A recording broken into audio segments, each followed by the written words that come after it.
Today on the I Admit It I Am an Excel Fiend Says podcast, I'll be discussing if YouTube Premium is really better for content creators, how much money this podcast actually earns from ads, and other stuff too, so go ahead and stick around. Before we go any farther, I want to include a disclaimer. If you're here mainly for the discussion about YouTube Premium from the content creator's perspective and how much this podcast earns, check the timestamps because we discuss that a little bit later in the episode. I just don't want you coming here thinking you're getting it right away and then clicking off. So check the timestamps if that is what you're here for. We are jumping right into what you had to say, and the first comment comes from Caleb. He says, I got an email from YouTube telling me that my price was going up, but the email also said I could sign up from my desktop instead of through Apple on my iPhone, and so that brought it down to be a bit cheaper. I will never go back to ad-driven unless I am really in dire straits. I live on YouTube and I learn so much from the educational channels, including this one. Keep it up, Bandrew. Caleb, thank you very much for the comment. That is a great point that I had not considered.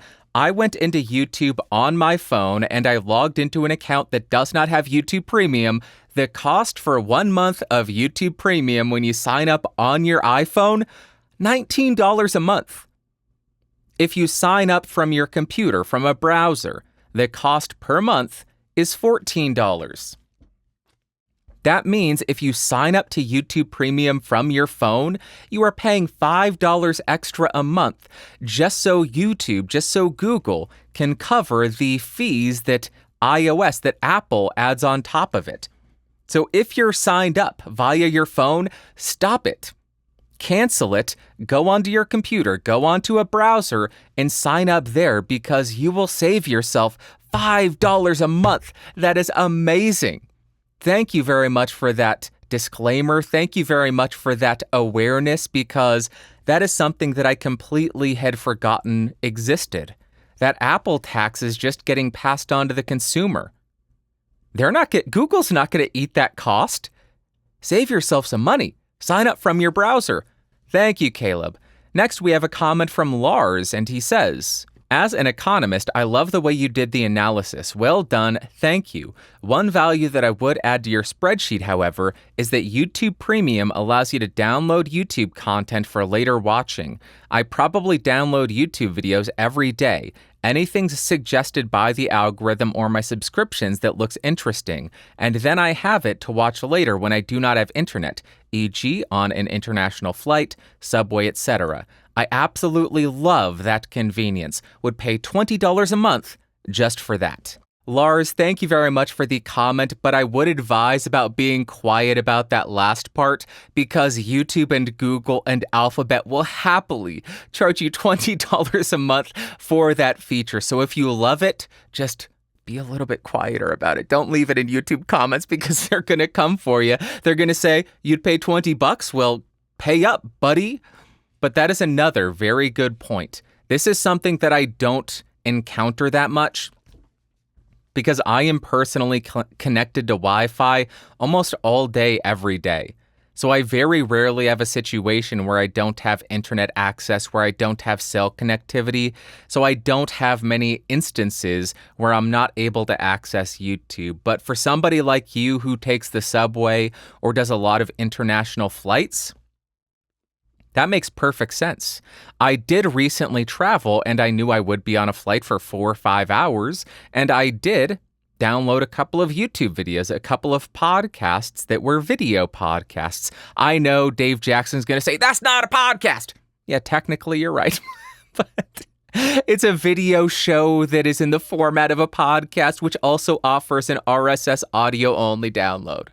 So technically there is a podcast element, but the video version isn't a podcast because you can't download it via RSS. I downloaded those on YouTube because I like watching the video, and I didn't end up watching them on the flight because I also downloaded some movies, and I was trying to catch up on movies. But thank you very much, Lars. That's another feature that seems to be very beneficial for some people, especially those who commute a lot, that I would not consider. But we have heard a couple of people in favor of YouTube Premium. I don't want to just be, hey, YouTube Premium's perfect. I can't speak. Is there a YouTube Premium feature that allows me to learn how to speak English? Because I'll pay for it. I want to include the negative views of YouTube Premium as well, or the comments that question the value. The first one comes from Miles. He says, does a YouTube Premium subscription offer any value if you use ad blockers?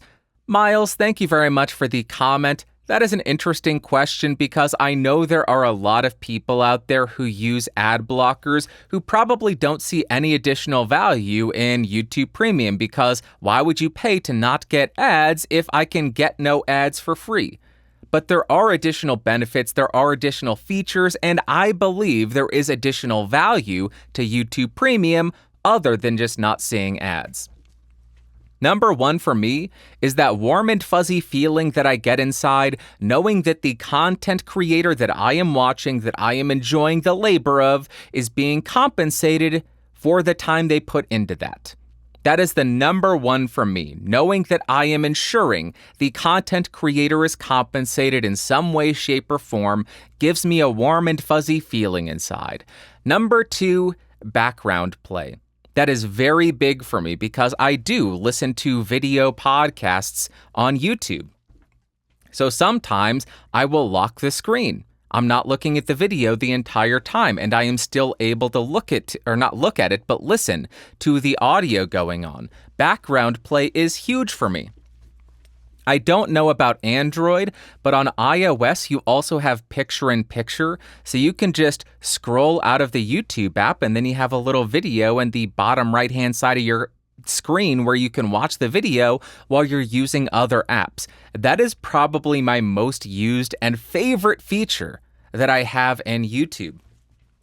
As the last commenter pointed out, you can also download videos to your device so you can watch those videos when you don't have internet access. And the final one is YouTube Music. So if you have another YouTube, or not YouTube, but other music app that you're paying for, you can cancel that and try YouTube Music. But if you're using an ad blocker, chances are you don't really care about paying for music and you probably just download that. So maybe that's not a benefit for you. And you could probably just download the videos using some kind of other service, so you don't have to pay for that either. And if you're downloading it, you have background play, and you can also do picture-in-picture. So I guess the only benefit that a lot of people would be getting is that awesome feeling you get knowing that you are compensating the content creators that you enjoy and ensuring they have funding to continue to produce the content that you enjoy. The other stuff is all stuff you could find workarounds, and I'm sure if you're using an ad blocker, you will find those workarounds as well. I guess there aren't any benefits for you if you're using ad blockers. I'm assuming a lot about you, though, that you're doing other stuff as well that is against the rules. Thank you very much for the chance to make a fool of myself, Miles. I appreciate it.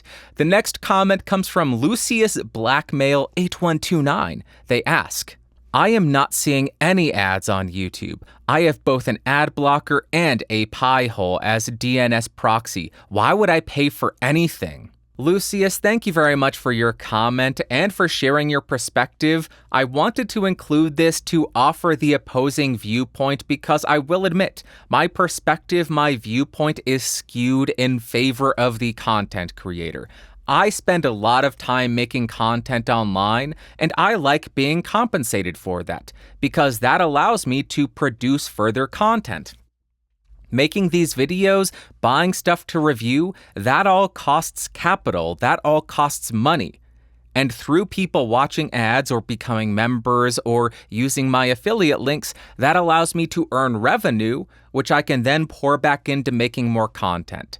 So my view is skewed because I make content. So it is very interesting to see the other side of the coin, somebody who only worries about them having a good viewing or listening experience. So yes, it is true that you can accomplish a similar outcome to YouTube Premium for free by using a pie hole and an ad blocker. The difference is the revenue that is sent to the content creator. By being a YouTube Premium subscriber, you don't see any ads, and the content creator gets a portion of your YouTube Premium payment.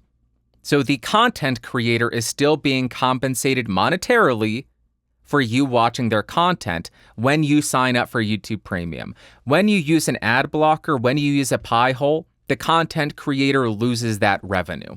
If you choose to go down that road and use the ad blockers and the pie holes, I understand there is absolutely zero that I can say to change your mind, so that's fine.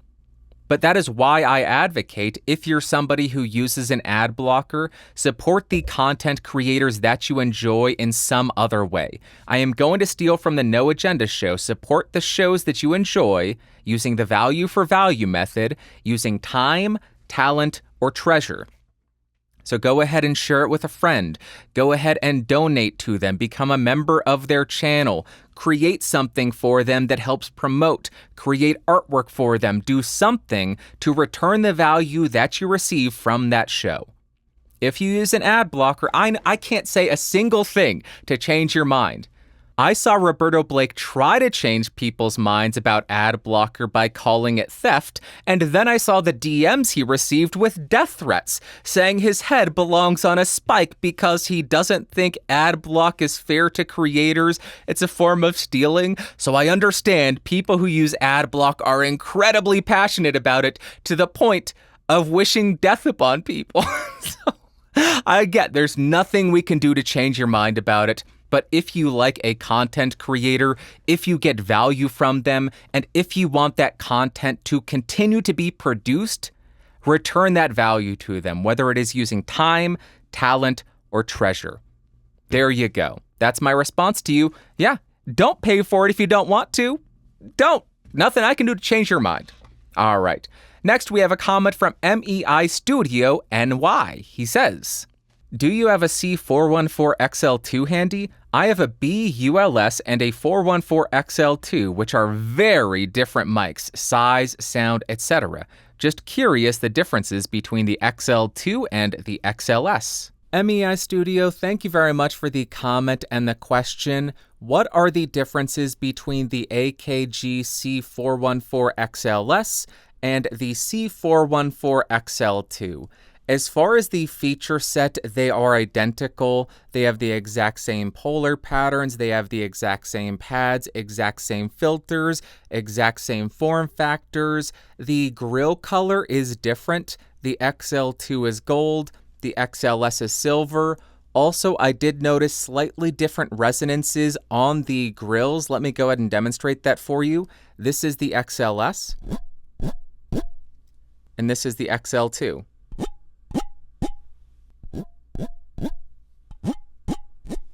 Just something that I noticed. But as far as the overall sound, the XLS should be a little bit tamer in the upper frequencies. It shouldn't have as big of a presence or treble boost, a little bit more calm sounding. While the XL2 is a much brighter sounding microphone, it should have a little bit more articulate of a sound, a little bit more detailed sounding.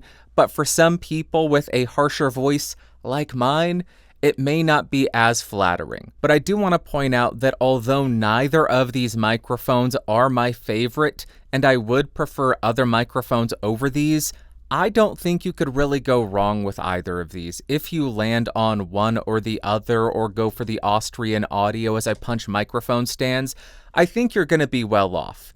These microphones are industry standards. I'm pulling out the term. He said it! He said it! He said industry standards! Yes, even though these are industry standards, they aren't as good as the vintage versions, as everybody says. They're not as smooth. They're a little bit harsher sounding. They are still fantastic microphones, and they are going to treat many people very well. They are going to give you many great sounding recordings.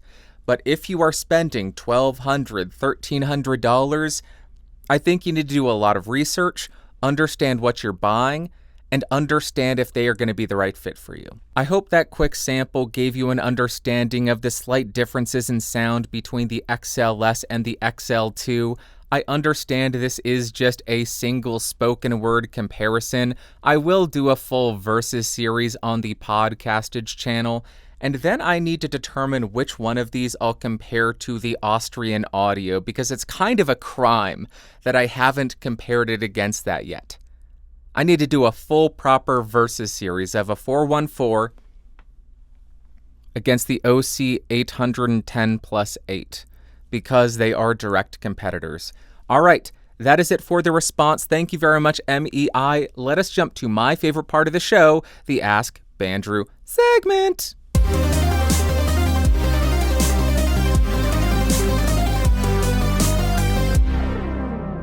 Welcome back to the Ask Bandrew segment, the segment where you ask me, Bandrew, and I attempt to answer you. If you have questions that you want to ask, go to askbandrew.com, askbandrew.com. Again, askbandrew.com.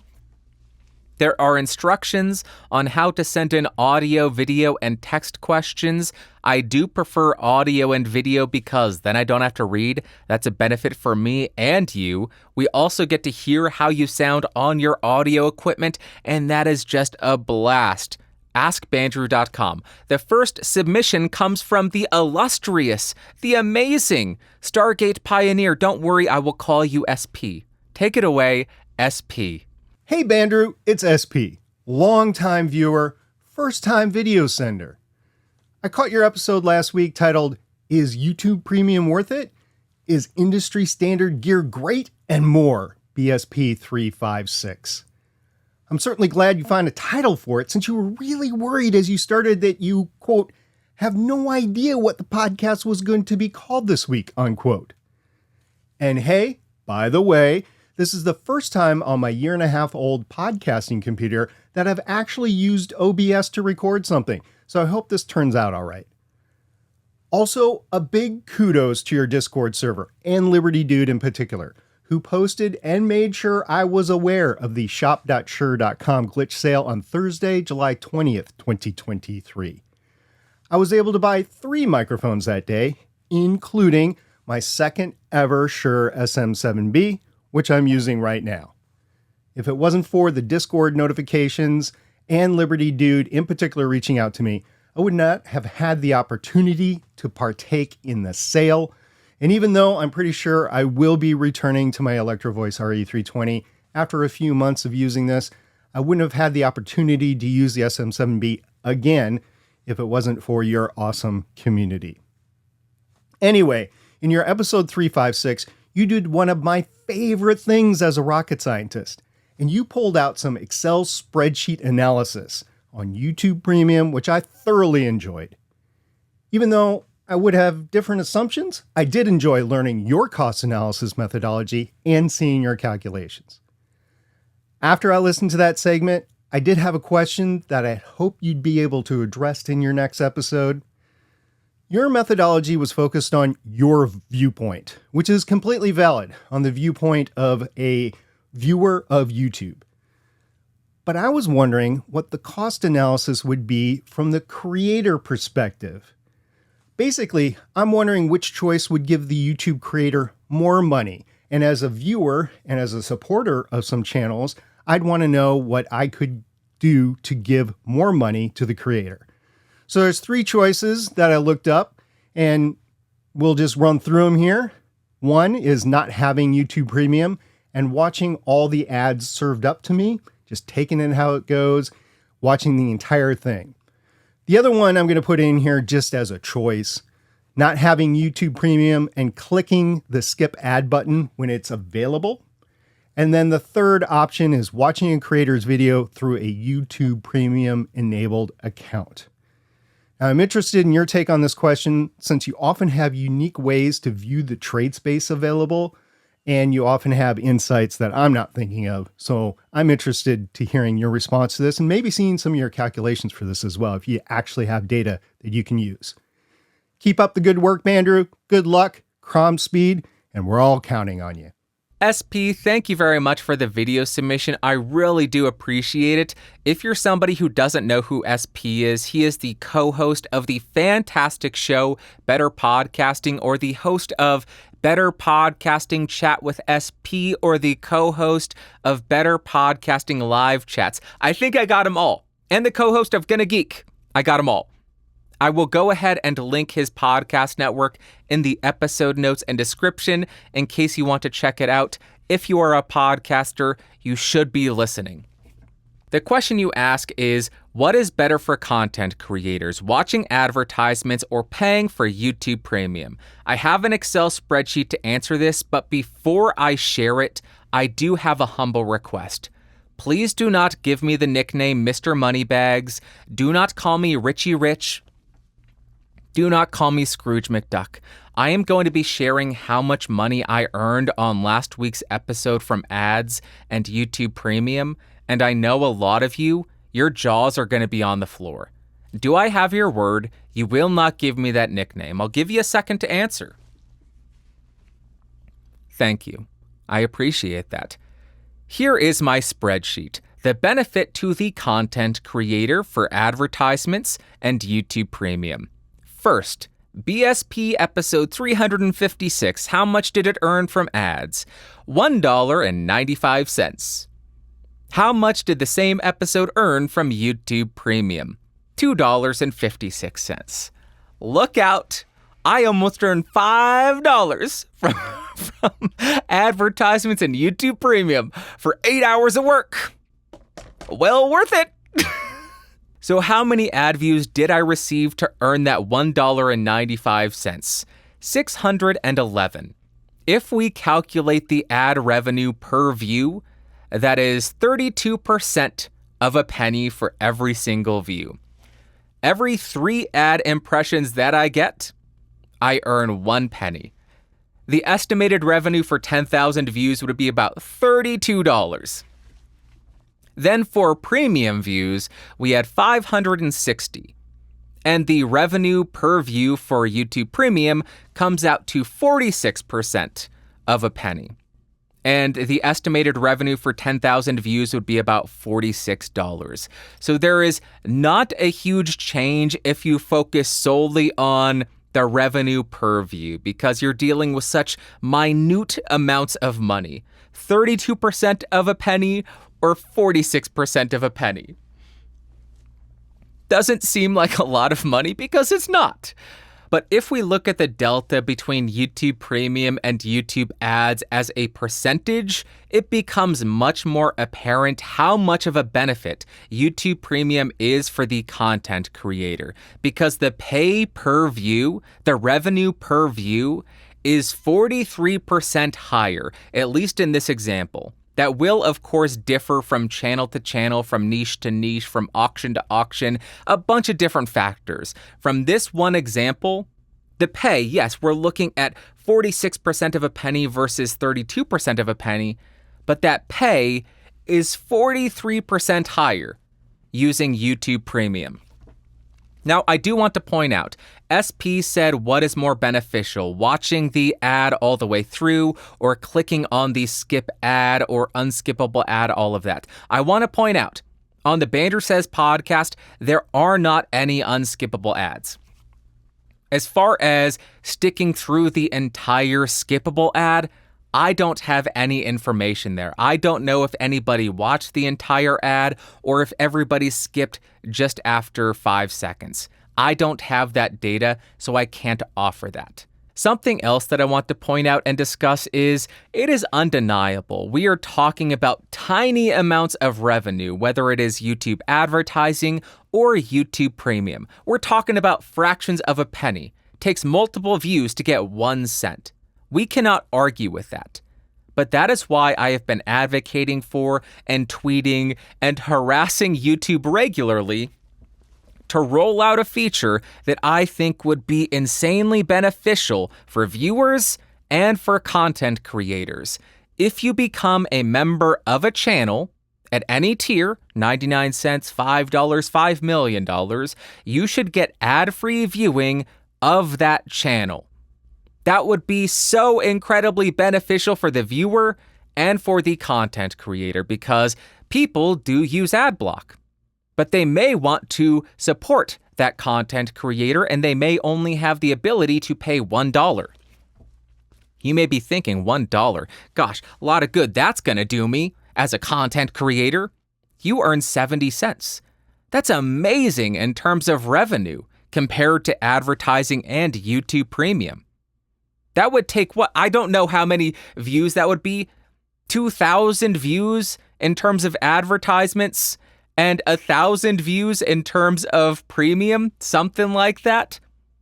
I don't think there is a single viewer of any of our channels who watches 1,000 or 2,000 videos per month. So in terms of bottom line, that would be a huge benefit for the content creator. And for the viewer, that would be a huge benefit because they may not want to pay for YouTube Premium. But they may feel much more obliged to pay $1 directly to that channel that they love and support because they know the majority of that money is going to go to the creator that they care about. I think that is a feature that YouTube Premium, YouTube memberships needs to roll out. That would be incredible. YouTube, if you are watching this, if you hear this, please roll out the ability to offer ad-free viewing to members of our channel. I don't have memberships on the BSP. I refuse to set them up. If I had the ability to offer ad-free viewing at the 99-cent tier, the $1 tier, I would set them up and have that going. I would add that to the Podcastage channel, so every single member of that channel could get ad-free viewing as well. I think YouTube needs to do that. So there you go. That is a breakdown of the benefit that the content creator gets from ad revenue and from YouTube Premium. This is just a single data set on one episode of my podcast, but from what I saw, YouTube Premium pays 43% more than YouTube ads.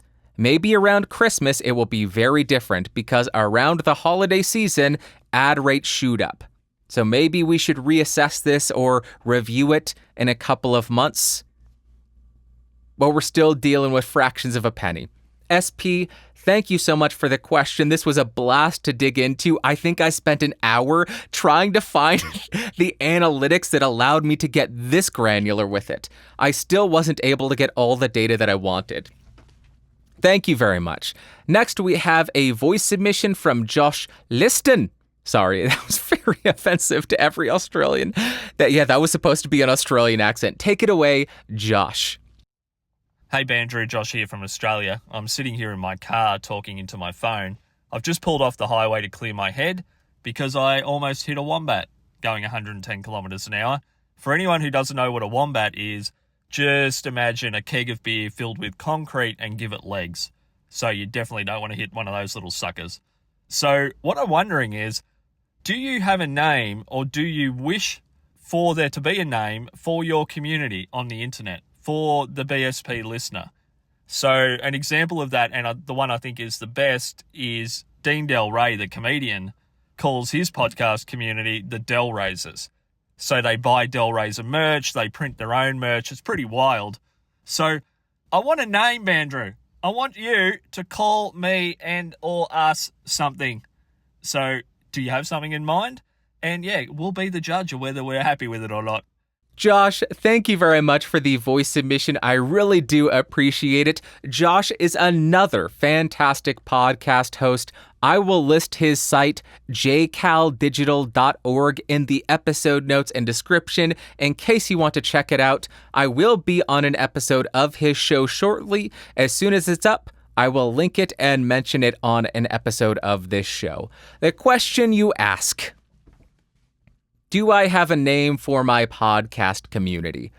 Is there one? Do I have a suggestion for one? There is not one. I don't really have a good suggestion for one, but let me try to come up with one on the spot. The group of fiscally responsible individuals who enjoy audio gear and content creation and being informed in a way that is not hyperbolic. And they love audio gear, but they're not condescending about it, and they're not douchebags, and they don't really look down on others that disagree with them. They're not elitist scumbags. They just like audio gear and appreciate that people have different ears and different preferences and different use cases, and they refuse to go into debt to buy the audio gear that they enjoy. And occasionally they'll listen to the Bandrew Says podcast as well. What do you think about that? Ask me to say it again. I will never be able to say that again, but that's the name that I got for you. I'll accept suggestions in the comments. I don't think the community really needs a name unless you really want one. We're just a bunch of dorks, a bunch of nerds who like hanging out and talking about the same kind of stuff. I'd feel weird naming people something. We're all just on the same level. Bunch of dorks talking about audio and how YouTube is changing. We're dorks. There you go. The dorks. That'll be the name. The dorks. All right. That has a different meaning in different places, right? Isn't dork a whale? Phallus? I heard that one point. Maybe I'm wrong. I don't know. Give me your suggestions. I'll go with the dorks. And nobody will ever be able to tie that back to us. It'll be a way of being the gray men and women. Nobody will ever be able to know that you listen to the BSP. And that's good. It'll be our little secret. Wink. Josh, thank you so much. Thank you so much for the question, and thank you for having me on your show. It was an absolute blast chatting with you. Can't wait to share that with everybody else. We go deep. I shouldn't be saying deep when talking about whale penises, should I? Gross.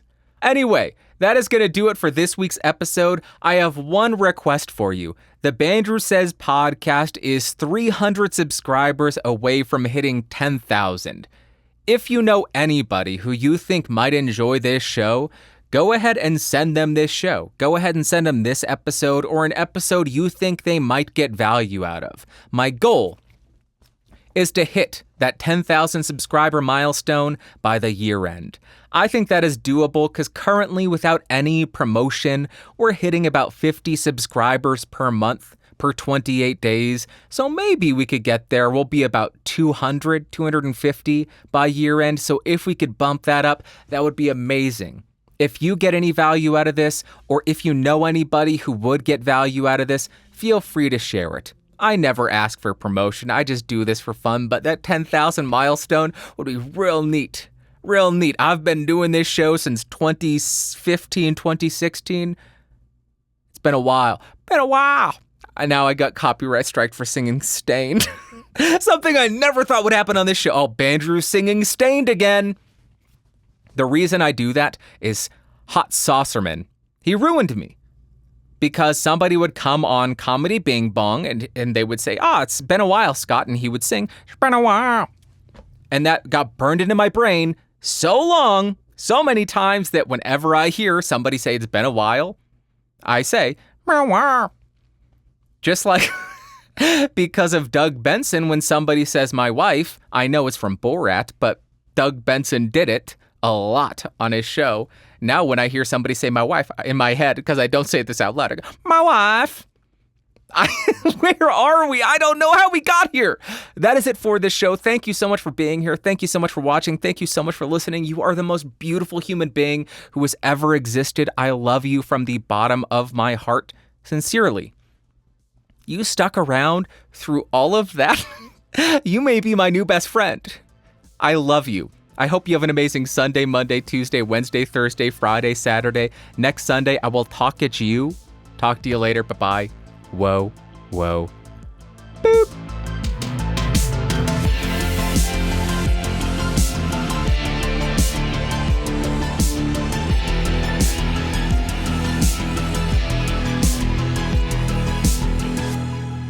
This has been a Geeks Rising production. Your executive producer is Bandrew Scott. For more information, head over to www.geeksrising.com.